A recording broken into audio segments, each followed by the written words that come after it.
So ito po yung galing na doon sa poste ni Meralco. So ito na po yung main line. Sa yung main breaker. So yung ECB ng building. So sa pag-layout po ng duct bank, importante po na lagyan ninyo ng ito, electrical buried tape.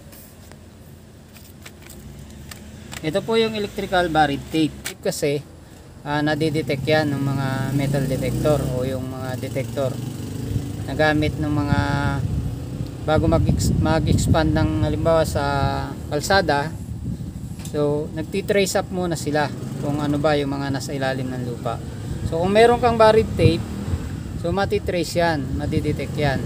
So malalaman nila na meron palang electrical dyan. So may iwasan yung pagkakaroon ng problema. So mula dito sa poste, sa ECB, pinagapang namin sa ilalim papunta doon. So sa pagli-layout ng underground feeder, napaka-importante yung mga duct bank. So kagaya lalo na pagkakatulad nito, may mga bricks na dadaanan, tapos elevated yung area. So kaya ang ginawa namin, naglagay kami ng mga manhole kagaya nun, tapos paakyat papunta doon. Nagpagapang kami ng feeder line nya dito, dyan sa ibabaw na yan. So medyo hindi ganun siya kadali dahil marami kasing mga bricks na dinaanan.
Mula po dun sa poste ni Meralco, pinatakbo po namin yung main line dito sa ilalim.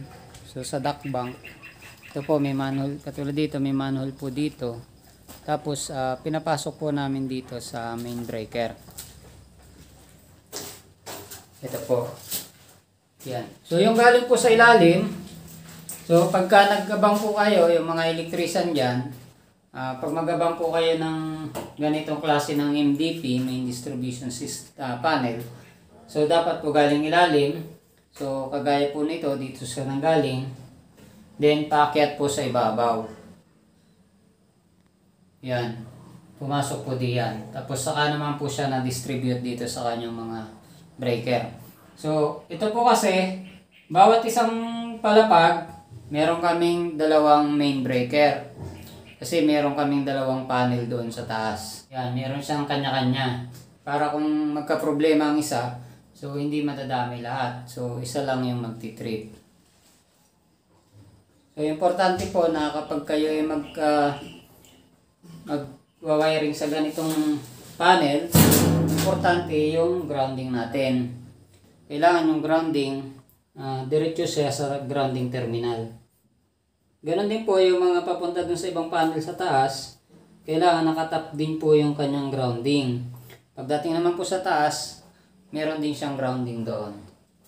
So, yun po sa mga gusto pong mag-electrician, sa mga dati na pong electrician dyan, Kung gusto nyo pa po madagdagan yung inyong nalalaman tungkol po sa electrical, subscribe lang po kayo dito sa aking channel.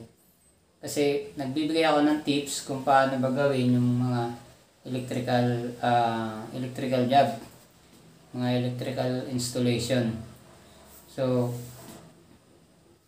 kaya samahan nyo po ako lagi sa aking video dahil baka may matutunan po kayo sa aking mga video tungkol po sa